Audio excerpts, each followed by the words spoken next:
Good morning. Thanks for joining.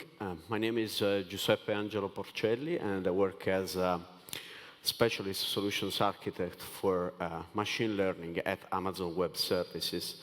As a solutions architect, I'm taking care of customers who want to leverage on AWS services for building their own solutions in order to build architectures which are the most, let's say, cost-efficient, highly available, secure, and optimized in general. So in this session, we will talk about end-to-end machine learning architecture. So the idea is that when you have to build a machine learning solution, you have to consider the whole machine learning process from, let's say, the ingestion to the data preparation up to model training, deployment, and debugging when your models are run into production. So let's start by quickly reviewing the machine learning process. The machine learning process is an iterative process that starts from a business problem. Once we have identified the problem, we need to frame a machine learning problem starting from the business problem. This is a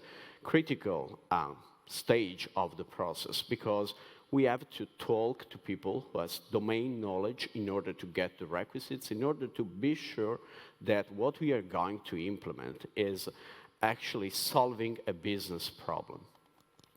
The next stages in the process are related to the data collection, data integration, and data preparation.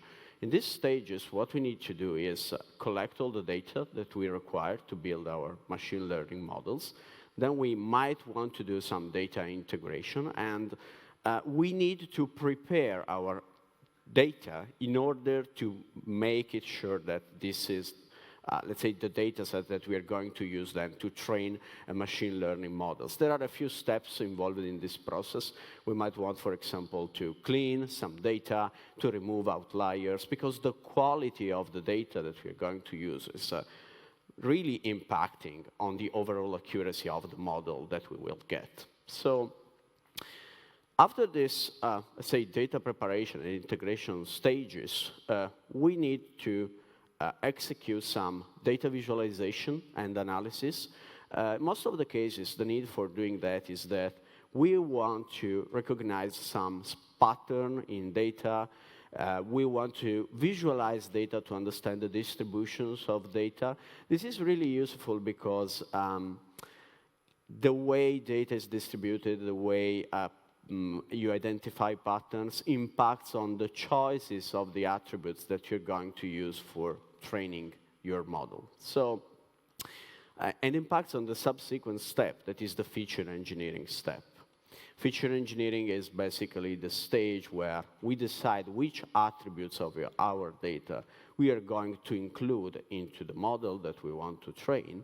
And also, we might want to create new features, new attributes based on other attributes that we have, attributes and features that we already have available. So after the feature engineering, next step is going into the training and tuning of the model. And finally, the model evaluation. So in these stages, you have to consider that when you train a machine learning model, most of the cases, you will need a proper infrastructure to train this model. Generally, when we are talking about large quantities of data, vast amount of data, we need, let's say, a cluster of machines in order to execute training. And so you have to set up this infrastructure, which is quite hard. And you also have to make sure that the algorithm that you're going to implement is able to be parallelized on a cluster of machines. This is not so immediate. And then we have the model evaluation. We evaluate the accuracy of a model based on certain metrics that we might want to choose. And if the model matches the business goals that we have set, we are ready to deploy the model. Also, when we execute model deployment, we need to think to a highly available solution. We need to think to a solution that can maybe automatically scale. Why not? So based on the traffic patterns that we have against our model, the inference patterns that we get, we might want to have an infrastructure that can actually scale out and scale in based on the needs, so that we are going to, let's say, be charged only for the actual infrastructure that we are going to use for executing the inference in a, let's say, cost-optimized way. Other things that we do in these stages are related to do A/B testing. When you basically train a machine learning model, you might, at a given point, maybe you have a new version of the model, and you want to have multiple versions of the model behind the same, let's say, endpoint that is used for serving this model in order to, let's say, try a new version of a model in production before promoting it to, let's say, the final version, the production version, so before promoting the new version as the production one, as the main one. And for sure, we have to consider monitoring and debugging, because when we have put into production machine learning models, we might have a change in the path, in the distribution of the data that is used to execute the inferences against the model. That's what is normally called model drift. And basically, we need maybe to retrain the model in order to make sure that it can be adapted to the new patterns in data that we are, getting from the field. So, yeah, if in case we do not meet the business objectives in the process, we might want to go back. That's why this is a very iterative process. We might want to go back to the feature augmentation. So we might want to add a new feature, add or create new features for our model. Or we might want to do data augmentation, so increase the size of the data set in order to improve the way the model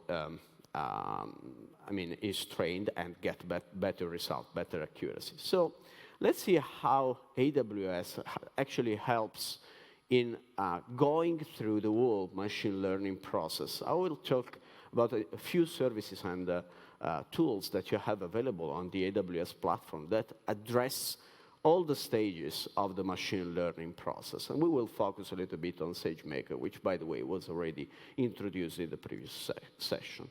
So starting from the data collection, the key thing is making sure that we have all the data collected in a central place that is our data lake on AWS. A data lake is enabled by a service that is named Amazon S3. It's an object storage, highly durable, highly available object storage, where you are going to collect all your data, either structured, unstructured, semi-structured data. They actually flow into the data lake in a few ways. Could be real-time ingestion, could be ingestion from on-premises systems, other systems in the cloud. And the data lake is an enabler for all the data analysis that we can execute either with machine learning or, let's say, traditional analytics on top of this data. So another thing that we do during a data integration is executing data labeling. When we talk about supervised machine learning problems, we generally need to have labeled data set to execute training, to build our model. So let's say we want to do some image classification task. We have a data set, we have pictures of animals, and we just want to recognize whether this is a cat, this is a dog, this is a bird, whatever. What we will need to train this model is actually all the images, all the input images, plus the information on what is actually in that picture. That's why this information is going to be provided by a supervisor. That's why this kind of problems are called supervised learning problems. And in order to get this information, most of the times you don't have this information because you just have photos of something or some data, and you don't have the information on the ground truth. So how can you actually collect this information?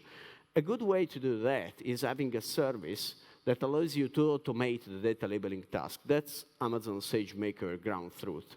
It's basically a fully managed service that helps you building data labeling workflows. So you have your data that is stored into an Amazon S3 bucket. Then you create a data labeling workflow. And once you create the data labeling workflow, you are leveraging on human supervisors for executing the labeling. There are 3 ways to choose the supervisors. Could be the public cloud. This functionality is provided through the integration with another service that is named Amazon Mechanical Turk. Is a crowdsourcing service. Basically, what happens, you define a task, and this task is published to the public cloud, and someone can go there, pick the task, and execute the labeling for you, and then submit the results. You also have the ability to use private workforces. So let's say all the employees in your company can execute this labeling in a more, let's say, controlled way. So you're not going to publish to the public crowd. You just use your internal workforce in case maybe you want to preserve the confidentiality of your data in your company, within your company. And the third option, you can use the AWS marketplace to identify vendors that provide the labeling service. So basically, our third-party vendors that actually execute the task of labeling. And Ground Truth goes beyond managing this process. It's also able to train internally an active learning model that is then used to let's say, execute automated labeling on the objects without requiring the human intervention. So it's a very interesting way to manage this process, also because the results of the labeling are then provided back into an Amazon S3 bucket that will become your source for starting training your machine learning models. Let's look at the subsequent phase, which is the data preparation phase. So in the data preparation, what we need to do is, as I said before, is execute some cleaning, double check if we have outliers, remove outliers, these kind of things. And there are a few ways to do this on the AWS platform. One good way is using a serverless service that actually is based on the Spark engine. And its name is AWS Glue. So Glue has, let's say, 3 main blocks of functionalities. It provides you a data catalog that is a Hive-compatible meta store. The data catalog is used to, let's say, define a schema over your data that is stored in unstructured, structured, semi-structured format in Amazon S3.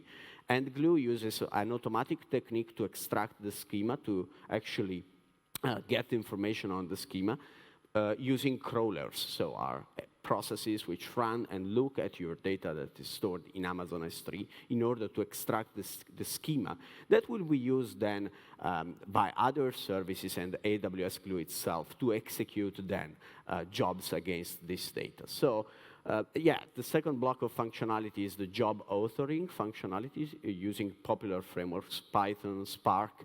You just author your pre-processing, your data preparation job, and then you can use the serverless infrastructure of Glue to submit the job. So basically, you're going to create just a code package that is the definition of your pre-processing job, your Spark job, and you just submit this package to AWS Glue in order to be executed on the Spark infrastructure. It's very interesting because you don't have to manage the underlying infrastructure. You don't have to configure Spark. You just write the code, define your job, and submit this job. So that's the way Glue works. Similarly, you can also use Amazon EMR, which is managed at OpenSpark, available on AWS. So the idea is that with the EMR service, you can create transient or persistent clusters, fully managed clusters with OpenSpark. In this case, you have full customization and control over the applications of the Hadoop ecosystem that you choose to install on the clusters, with the application that you can see here in the, let's say, bottom area of the slide. And it's also good because when you launch an EMR cluster and you submit a job, you can actually leverage on Spot instances. Who knows what are AWS Spot instances in the audience? Okay, but so basically, Spot instances are the spare capacity that AWS has available at any given time, and those are provided to our customers at a very discounted rate. So it's very good because you leverage on the spare capacity for executing jobs. The downside on the other, the downside of choosing this option is basically that AWS can get back this capacity with a short notice. So you need to make sure either that your job can still, let's say, be alive when the capacity is reduced, or in any case, especially when you run, let's say, batch jobs, you don't really need to worry about that because maybe you can actually rerun the same job at a subsequent time. But let's say, the cost optimization is really great. Other techniques I'm not going to spend much time on this, but other techniques to execute preprocessing might be, in some cases, you don't need, let's say, a Spark infrastructure. You don't need to work, let's say, on structured data. You don't need to parallelize with Spark. You just want some kind of engine that can execute batch jobs for you in order to preprocess your data. Just to give an example, let's say you have to preprocess audio files or images before starting a machine learning, let's say, training job. You want to preprocess this data. What you can actually do is just use something that allows you to run in batch and go through item by item and execute some transformation and prepare your training data set. That's doable with AWS Batch, which is basically a platform where you can run batch jobs, which are packaged through Docker containers, basically. And another way, let's say, is serverless data preparation. With serverless data preparation is enabled by AWS Lambda, which is a way to run code in a totally serverless fashion without managing servers. And you just execute code in the cloud in response to specific events. So let's say that you have a new image that is uploaded into an Amazon S3 bucket. You might want to, let's say, detect the upload event automatically through Lambda and then execute some, let's say, Python code, whatever is the runtime that you choose, several runtimes supported by Lambda. And you execute, let's say, Python code in response to that event, for example, to execute some transformation on the image. This is a different way. So you can have, let's say, a job-based processing, pre-processing of data, or you can have a, let's say, event-based pre-processing of data. That's what is enabled by AWS Lambda. So let's say that we have prepared our data set. How do we address the data visualization and analysis phase? So in this phase, again, we want to visualize our data. We want to look at detect some patterns in data, look at the distribution of our data. So in most of the cases, what we need to run is some, let's say, SQL queries over the data sets and look at, patterns. And you can, for example, leverage on the tools that we have seen before. So Spark, you can execute Spark SQL queries. But a nice way to do that, and a very cost-effective and easy to manage way to do that, is leveraging on Amazon Athena. Amazon Athena is a serverless way to execute queries against the data that is stored into an Amazon S3 bucket. So the idea is that you have an API where you just provide the ANSI SQL query to this API, and Amazon Athena will integrate with the data catalog that was built by AWS Glue, that you can build with AWS Glue, in order to enforce the schema on read on my data and execute the queries. So it's the main features of Athena is that you pay per query based on the amount of data that is scanned. So that's the pricing model of Athena, based on the amount of data that is scanned by the query. And there are a few ways to, let's say, customize this and to optimize the cost. So you can actually use compression, partitioning, or, for example, columnar formats to make sure that the amount of data that you're going to scan is less than, let's say, a query that is not optimized. In this way, you will pay less. So yeah, we execute our data exploration. We look at some patterns in data. But in some case, we need to share some results of our analysis with the business. So we work on a model. Most of the times, we work on, let's say, our own interface to do development, our own IDE. We can build some charts in the IDE. But at a given point, we want to share the results of our experimentation with business. And a good way to do that is leveraging on a business analytics service like Amazon QuickSight. It's an interactive, let's say, dashboard service, business intelligence service that allows you to build dashboards in a serverless fashion and access data that is stored, for example, in S3 by leveraging the integration with Amazon Athena and the service that we have seen so far. So again, an interesting way to share results with the business where you have a more interactive view on data, on your own machine learning experimentation, for example, and it's nice to present results in this way, and it's also more interactive than maybe screenshots of some charts that we take from our own IDE where we are developing and experimenting. We already mentioned in previous session SageMaker notebook instances. This is the architecture of a notebook instance in SageMaker. So Amazon SageMaker has a number, let's say, of sub-services. One of these is the one that manages notebook instances. You create a notebook instance, and what you get is basically a Jupyter environment that is pre-configured for you with Anaconda, a few, let's say, Conda environments for popular machine learning and deep learning frameworks like MXNet, TensorFlow, PyTorch, Chainer, and so on. And what you actually get is an HTTPS endpoint where you will connect, and you get the Jupyter interface where you are going to execute your experimentation. So could be either Jupyter or Jupyter Lab interface. You can still access the terminal to, let's say, execute some additional configuration on the notebook instance. You have both root and non-root access based on how you configure this machine. So you still have a lot of flexibility in using the notebook instance. And as I said before, notebook instances can be, a place where you execute your experimentation and you maybe visualize your data using libraries like Seaborn, Matplotlib, and so on, Python libraries that you can actually, let's say, install on the notebook instance and show results of your experimentation, visualize data, analyze data.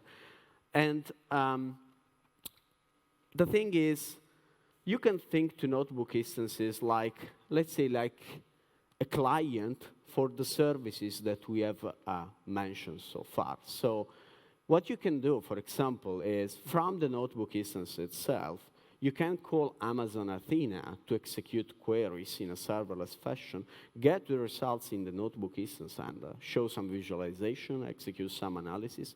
At the same time, you can connect to AWS Glue, so the Spark, the serverless Spark environment, or Amazon EMR, the managed Hadoop and Spark environment. And for sure, you will execute training and deployment of models from the notebook itself. So using this approach, let's say, considering the Jupyter notebook instance as a client for this service allows you to enable scalability and automation.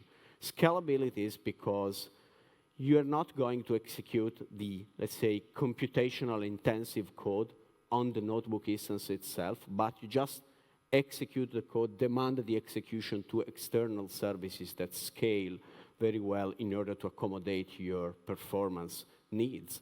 And second, you have the automation enabled because being a number of, let's say, API calls that you're going to execute through the machine learning process, you can easily run a tool that will automate, will execute the same process that you do on the notebook instance with a, a fully automated solution.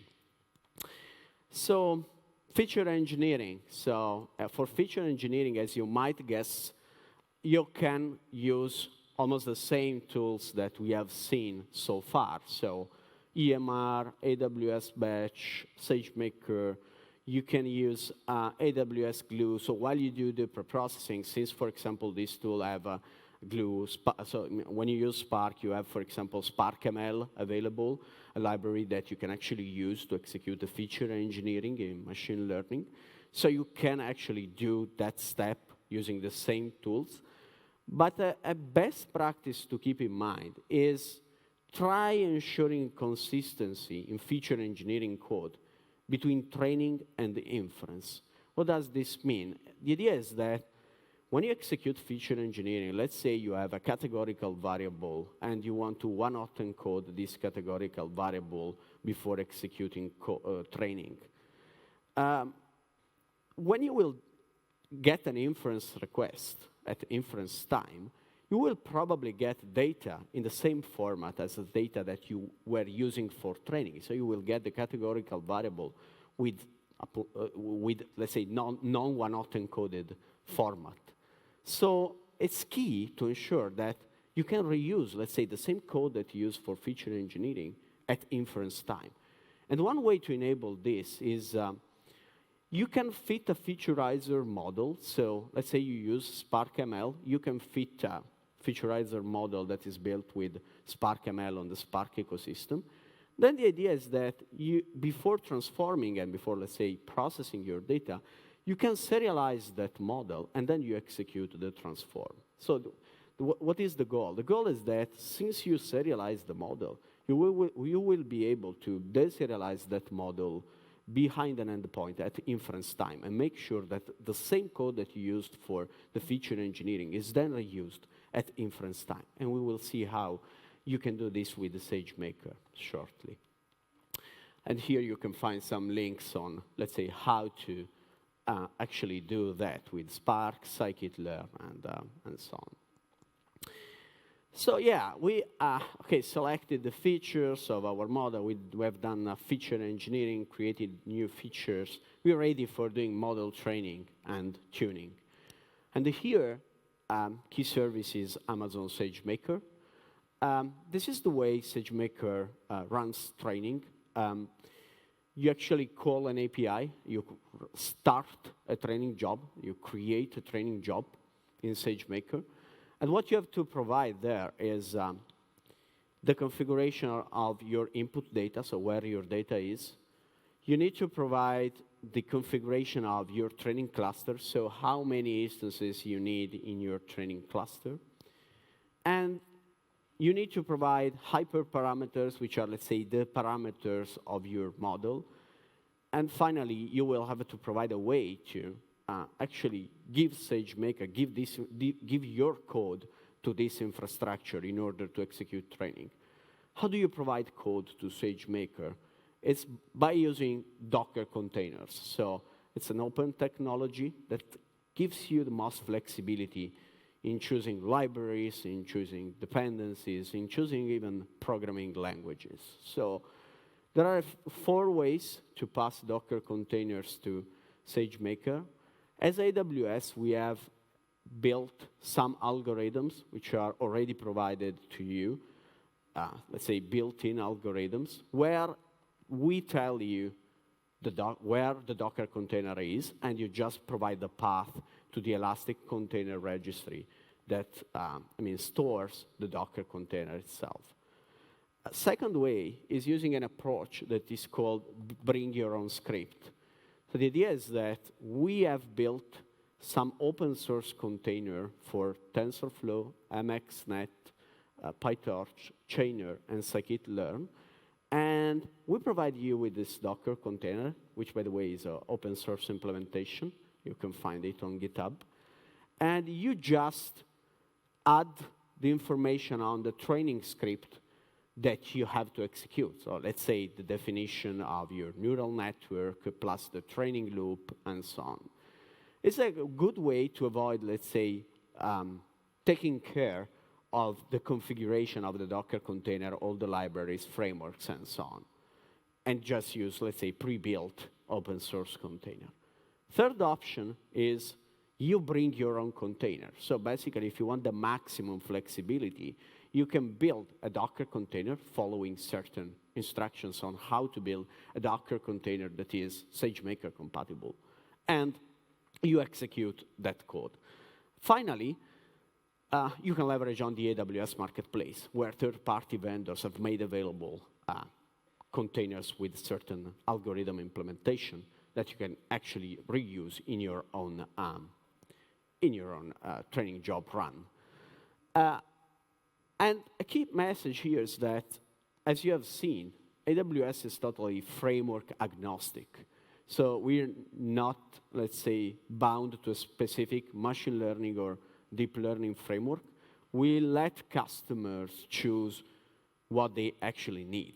So we support all the frameworks, all the popular frameworks. We have built containers for all the popular frameworks. And in case you want to go beyond that and you want to implement your own, let's say, container, you have all the flexibility and you can install whatever libraries or use your programming languages. Let's say I want to use R and I want to, say, implement a model with R. I can still build my own container and run it on SageMaker. Yeah, this is just an overview of the algorithms that are available in SageMaker. These are the built-in SageMaker algorithms, 18 algorithms that address several use cases from, let's say, XGBoost, linear learner. Linear learner is for binary classification, multi-class, and logistic regression. Linear regression. You have algorithms for working with images, like image classification, object detection, semantic segmentation. And you also have, let's say, unsupervised algorithms for doing tasks like clustering or doing anomaly detection, for example. And these algorithms have been already written to be able to be distributed on a training cluster. If you remember what I said at the beginning of the speech, you need to make sure that this code can actually run distributed, in a distributed fashion on multiple machines. And these have been already written, keeping in mind that they should be distributed on a training cluster. They are not memory bound. They can leverage GPU acceleration for training when available.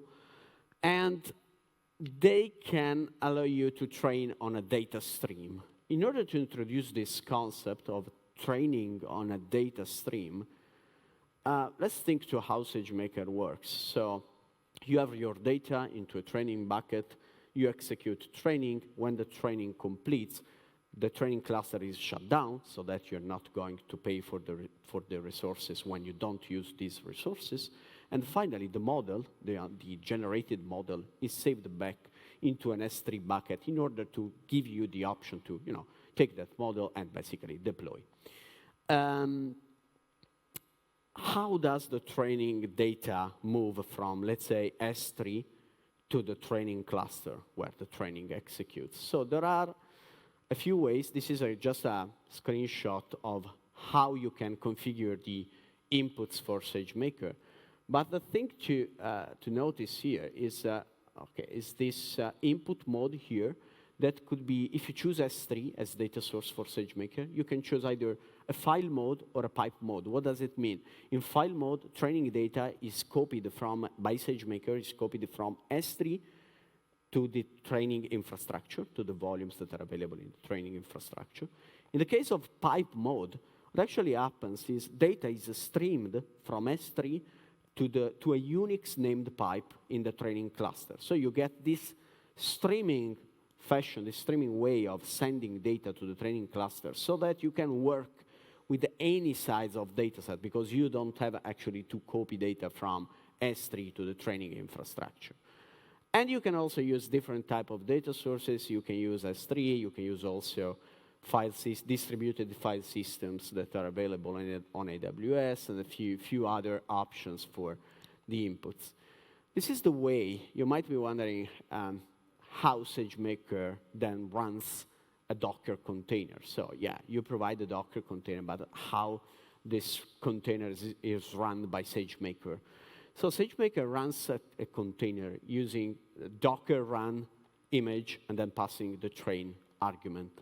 So in case you want to work with your own container, if you work with built-in containers, you don't have to worry about building a Docker container. But in case you want to run with your own container, you have to keep in mind that SageMaker is going to invoke your training container in this way.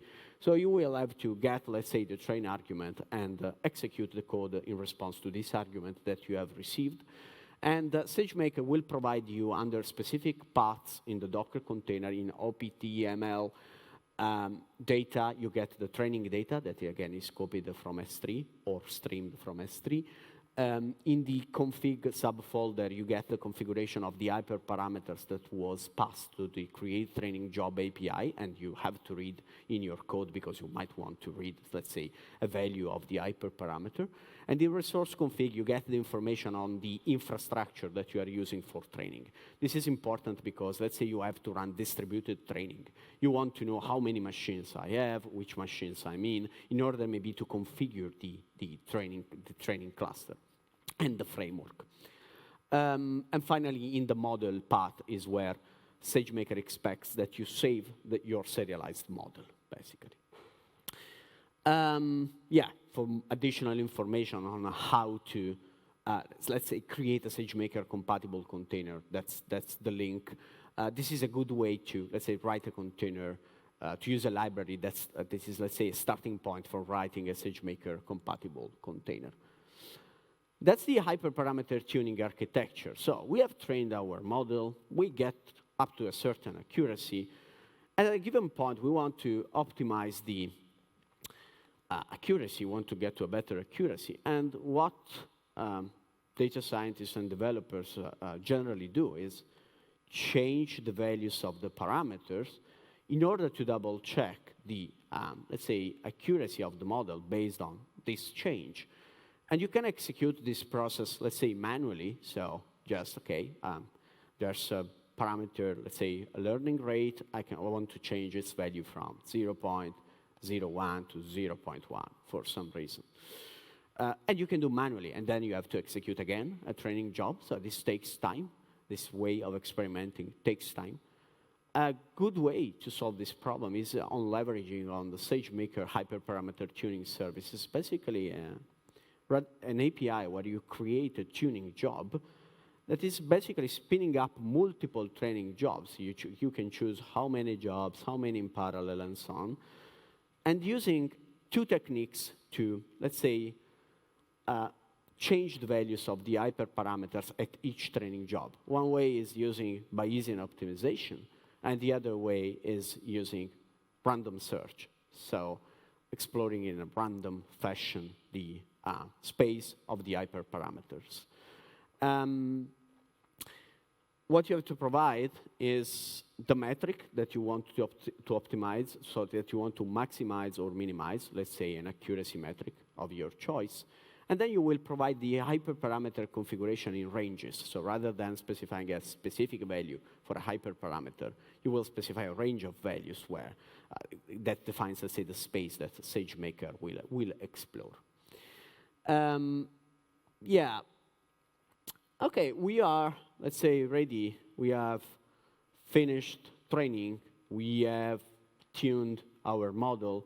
We have found the best model, and we are ready to deploy this model. Fully managed way to deploy this model is using SageMaker. For sure, you can, as I said before, since the model artifacts, so the results of training, are going to be stored into an Amazon S3 bucket, SageMaker gives you the flexibility of starting from those results and hosting wherever you prefer. Even deploying on premises or deploying on the edge, just taking the artifacts and deploying on the edge on some device on the edge. That's possible. But if you want to leverage on a fully managed, highly available, fully, let's say, scalable infrastructure, then I would suggest looking at SageMaker hosting, which is the hosting infrastructure of SageMaker. How does this work? So basically you have your model artifacts into an S3 bucket. You have to provide the information on how to host this model. Hosting is enabled through Docker containers again. So the same way as training for hosting, you have to, let's say, use Docker container for loading this model into memory and serving the inference request. And the idea is that you will have to create a model, which is in SageMaker is the, let's say, association of the model output, of the model artifacts, so the results of training and the Docker container. Then you create an endpoint configuration, which is basically this, let's say, box here. It defines the type of resources, the type of instances, type of machines that you want to use for hosting this model. And then you have to create the endpoint, which brings up an HTTPS endpoint that you can actually invoke with new data and get inference response from your model. And again, if you use built-in algorithms, you don't have to worry about providing a Docker container. You just say, OK, just want to host this model that is in this S3 bucket. That's it. And you can, if you use the, let's say, built-in containers or you use custom containers, then you might want to execute some, let's say, transformation in code. You have the flexibility to provide scripts that handle the inferences at inference time. So, and for sure, you can also leverage on the AWS marketplace, where some vendors have made available pre-trained models that you can actually just deploy for inference. You are not going to train any model in that case. You're just using the pre-trained model for inference from this model that was, let's say, provided by a third-party vendor in the marketplace.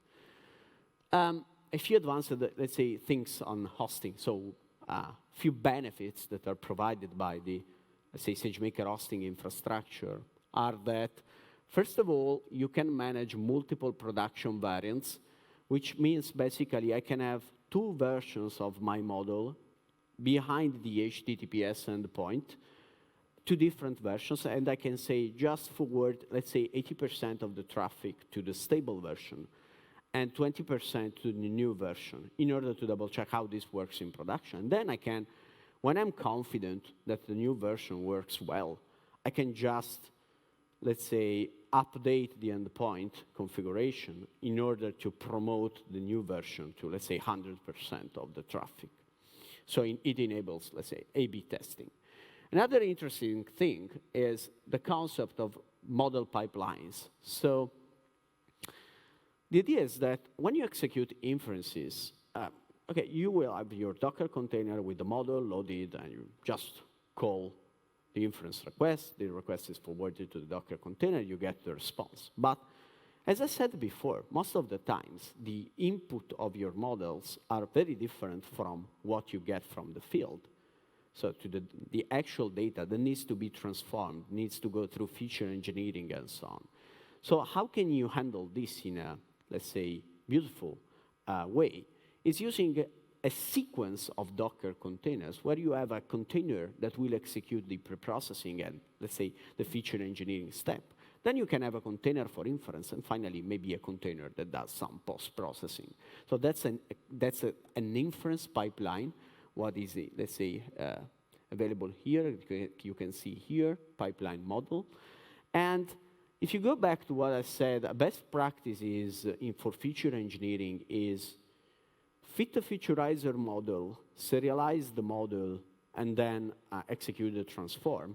The idea is that that model that you have serialized will be hosted in one of these containers at inference time, so that you have a featureizer model first, and then you have the actual inference model. So you execute feature engineering and then inference, reusing the same model that you have fit for preparing your training data, so that you are pretty confident that the same code that you have used to transform your data for training will be reused at inference time, and you don't have to rewrite the same transformations for inference.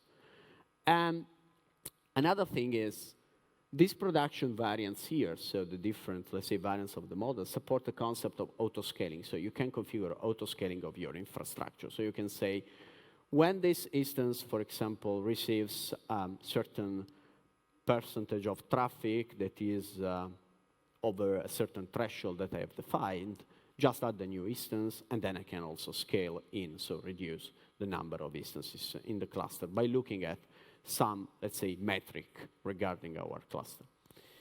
As we have seen for training, this is instead a way to run a SageMaker container for hosting. So this is the way SageMaker runs a container for hosting. You don't have to worry about that, again, if you use built-in algorithms. So it's all done for you because the container will be already built by AWS.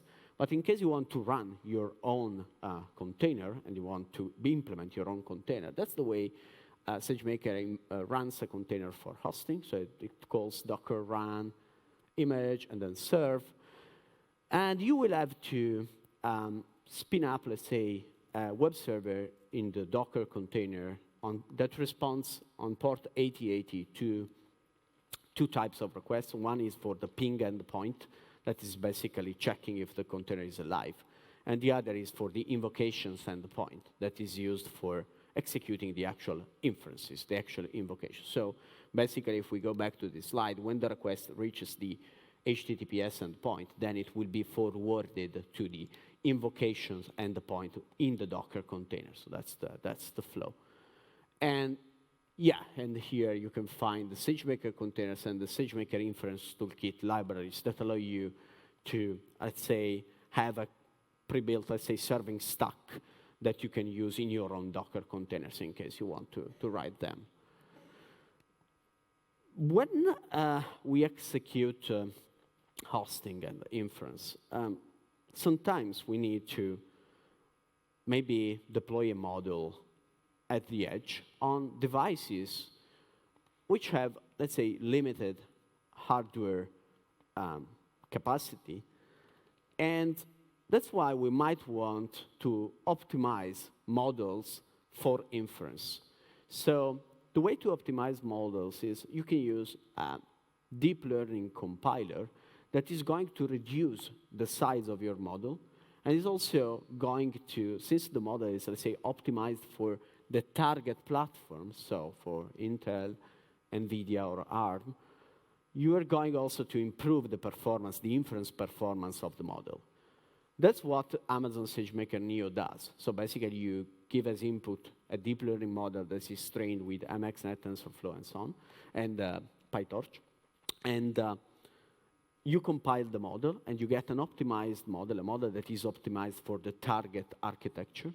And then what you get basically is an improve in terms of performance. And you can also save costs, because this allows you to have a model that has a good performance on, let's say, limited hardware. So you're going to optimize costs for your hardware that you're using for hosting this model. And this is fully managed, so it's just calling an API in SageMaker.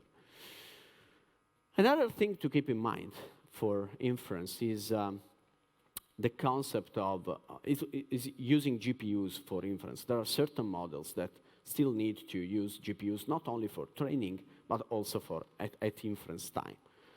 And whilst the usage pattern of GPUs is somehow predictable during training, because it's you that control how you feed the GPU during training by reading training data and maybe with parallel processes and feeding your model. And so you can actually control the way GPU is used during training. That's much harder during inference, because that really depends on the usage patterns of your endpoints. So that's why we have made available, let's say, virtualized GPUs that you can attach to instances that by default don't have GPUs on board, so that are not, let's say, machines with attached GPUs. So that's elastic inference.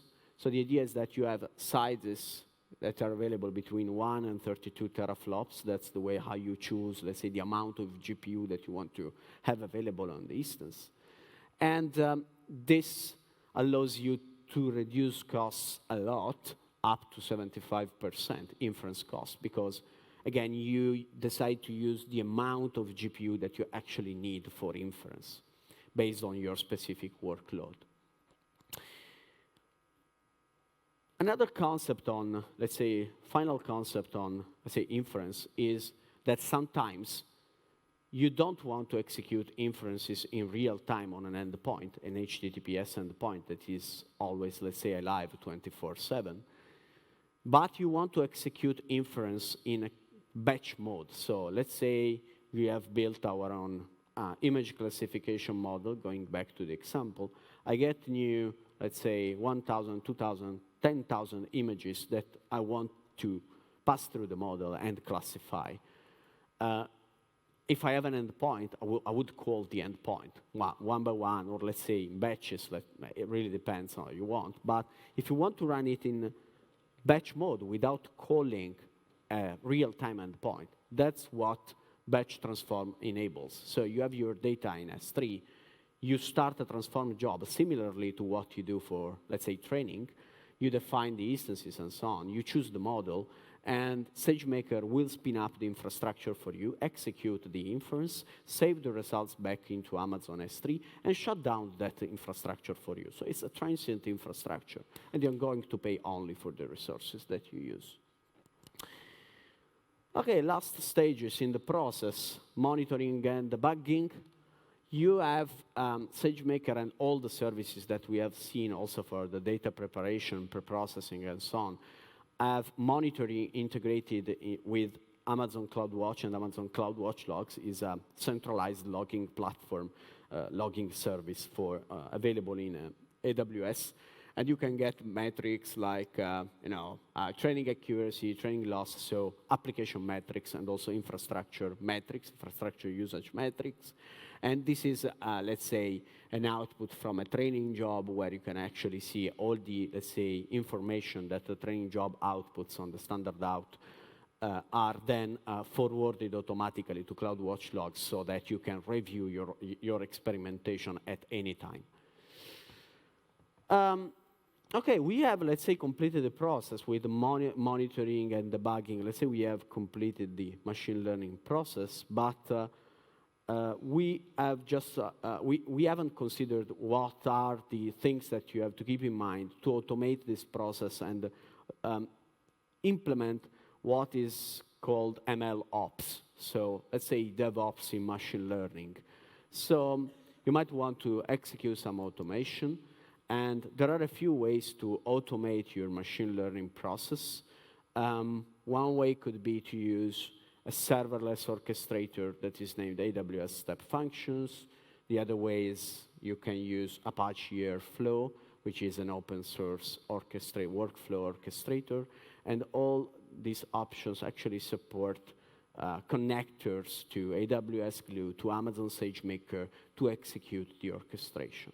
So, but for sure, your own tool. So all the services that we have discussed so far are based on APIs. So all AWS services are accessible through APIs. So there's actually no limit in using your own orchestrator if you already have, let's say, in your company, your own workflow orchestrator. You can just invoke the APIs. And I want to, let's say, close this conversation talking about a simple architecture. So we have seen many blocks, many services, many things for doing, pre-processing, and then we have seen feature engineering, we've seen training and deployment with SageMaker. Let's look at a simple architecture. So in this case, the idea is that I have my data into an S3 bucket. I can use Amazon Athena for doing the exploration, execute queries on this data, and explore this data. AWS Glue could be the tool that I use for doing pre-processing and maybe feature engineering using Spark ML. Then I can run training. I can run hosting with the SageMaker. So I run the training with SageMaker. Then I host the model with SageMaker. And I would use SageMaker notebook instances to execute the experimentation, so to actually run the queries, get results, and in the Jupyter notebooks and execute experimentation and call maybe the other APIs for running jobs for data preparation, training, and deployment. And another thing is this block here.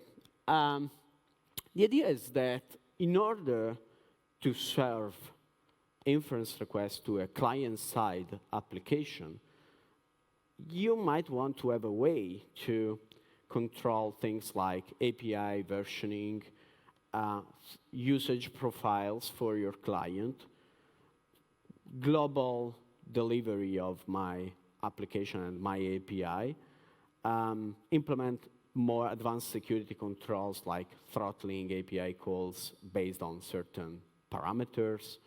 You might want to have something like custom authentication flows or implement, let's say, auth flows to protect your API. That's why, let's say, the best practice to invoke an endpoint for serving certain inferences is using Amazon API Gateway as your gateway for the APIs. It's, let's say, the front door for your applications, where your application will connect. And API Gateway manages the whole lifecycle of an API. Then from API Gateway, you will actually invoke the SageMaker endpoint that is used for hosting our models.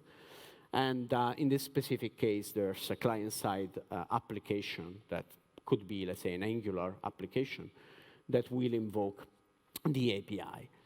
And in this specific example, the idea is that the IDE that I can use for building the client-side application and for building the API gateway and the code for calling the inferences with Lambda could be AWS Cloud 9, a fully managed IDE available in the cloud, and which integrates with CloudFormation for executing the deployments on AWS, so for creating these resources on AWS. And this is actually for those who are going to join at 1 for the workshop. This is the architecture that we are going to implement this afternoon. So we are going to start, let's say, from scratch, and we are going to explore data, prepare data, train a model, deploy a model, create an API with API Gateway, invoke that API, and host a client-side application, and call that API. So that's the goal for, let's say, the workshop today.